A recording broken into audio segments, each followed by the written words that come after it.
سفر کے اندر تابع کو متبوع کی نیت کا علم نہ ہو سکا تو اب کیا حکم ہے؟ چنانچہ اگر کسی جگہ متبوع نے اقامت کی نیت کر لی لیکن تابع حالت سفر سمجھ کر قصر کرتا رہا، بعد میں اسے متبوع کی نیت کا علم ہوا تو اس نے جو نماز قصر پڑھی ہے انہیں دہرانے کا حکم نہیں دیا جائے گا، یعنی لا علمی کی حالت میں اسے مقیم قرار نہیں دیں گے۔ چنانچہ عالمگیریہ میں ہے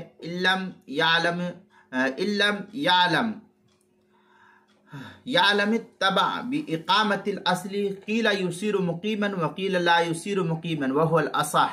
لأن